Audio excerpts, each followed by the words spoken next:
Alors, je vous en ai parlé évidemment sur Univers Comics, mais comme le dit la célèbre formule, le poids des mots, le choc des photos. Alors, le poids des mots, le choc de la vidéo.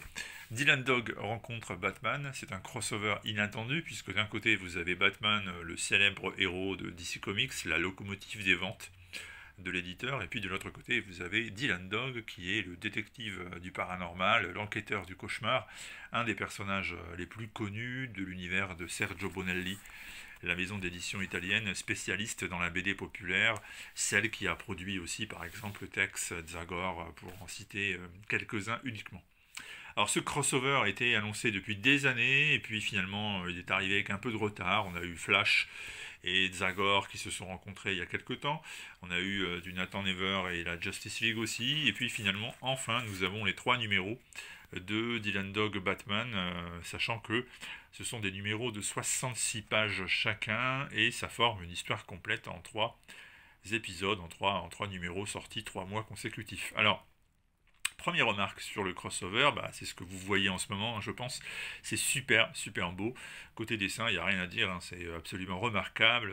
Werther Dell'Edera et Gigi Cavenago ont vraiment soigné leur travail. J'ai même l'impression, quand je regarde les planches, que Cavenago a fait un peu plus que l'ancrage, parce que il y a quelque chose tout de même d'assez identifiable là-dedans. C'est très très beau, le montage est parfait, le trait est superbe, il y a un petit côté Dan Mora, Scalera aussi qui traîne là-dedans. Alors moi j'apprécie énormément, tiens regardez un peu ce Joker là, il est très très bon tout simplement, et puis même là, le travail sur les couleurs est remarquable. Alors c'est un papier qui est un peu mat, un peu poreux, ça nous fait penser aux vieux Strange d'autrefois, mais ce papier qui n'est pas de grande qualité a le mérite de permettre des couleurs qui sont belles, qui n'exagèrent pas, qui ne bavent pas et qui ne sont pas non plus trop brillantes, trop tape à l'œil, et ça fait quelque chose qui est vraiment très réussi. Donc je répète, niveau dessin, grande réussite que ce Dylan Dog Batman, dont je vous présente le numéro 3 qui est sorti il y a quelques jours. Et côté histoire, c'est signé Roberto Recchioni, donc un scénariste qui est très connu en Italie, qui a tendance à vouloir s'inventer un personnage que moi personnellement je n'apprécie pas. Je ne suis pas un grand fan du bonhomme. C'est pas pour autant que quand il fait un truc superbe, il faut pas le dire. Là, il a tout simplement parfaitement compris l'univers de Batman et de Dylan Dog. Il a parfaitement compris qui ils sont et ce qu'il pouvait tirer de la rencontre des deux. Et l'histoire est absolument parfaite en termes de ce que ça aurait pu donner. On pouvait s'attendre à un accident industriel possible, et finalement ça donne un des meilleurs récits de Dylan Dog et de Batman de ces dernières années. Alors avec le Joker qui rencontre Xabaras, sa célèbre formule, sa célèbre potion qui fait rire, et celle de Xabaras qui lui cherche l'immortalité.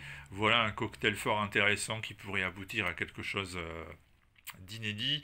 Catwoman est également présente dans cette histoire. Groucho, l'assistant de Dylan Dog aussi. Et puis vous allez retrouver le démon Etrigan, vous allez retrouver Constantine. Donc voilà, vous ne serez pas dépaysés, vous aimez les super-héros et Batman, vous connaissez pas trop Dylan Dog, c'est pas grave, parce que vous aurez tout de même grand plaisir à lire ces épisodes. Reste la question qui se pose, est-ce qu'on aura droit en VF à Dylan Dog Batman prochainement?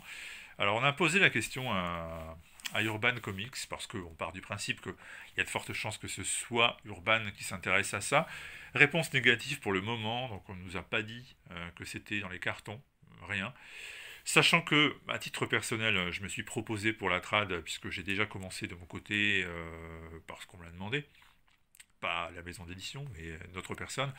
Et puis, tout simplement, le travail d'édition, présentation, ce genre de choses. Bon, étant un lecteur extrêmement fidèle et rigoureux de Dylan Dog, et évidemment de Batman, je suis donc tout oui à toute proposition. Et puis, si c'est quelqu'un d'autre qui s'en charge, c'est pas grave, mais qu'au moins ça soit présenté en France.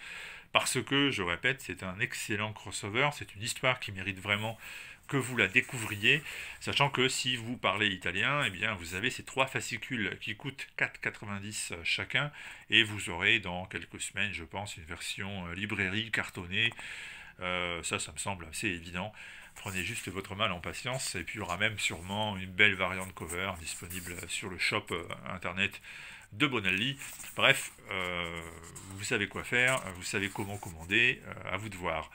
Si vous voulez ces fascicules-là, vous pouvez les trouver normalement en Italie un peu partout, vous pouvez les trouver sur internet, et éventuellement, si vraiment vous êtes dans la panade, je peux essayer de vous en trouver une copie de chaque. Mais pour ça, il faudrait déjà qu'on puisse se contacter en message privé, n'hésitez tout de même pas, sachant que je ne ferai pas non plus 30 envois, mais je doute qu'il y ait 30 personnes intéressées. Néanmoins, si ça vous branche, Dylan Dog Batman, je répète, très grande qualité, dessin sublime, et je ne vous mens pas, vous les avez sous les yeux, histoire très réussie et très pertinente, un croisement inattendu mais qui fonctionne. Je ne sais pas ce que vous en pensez, mais moi, si j'étais vous, j'y penserais. Sur ce, on se donne rendez-vous à bientôt, d'autres vidéos, d'autres comics. Ciao.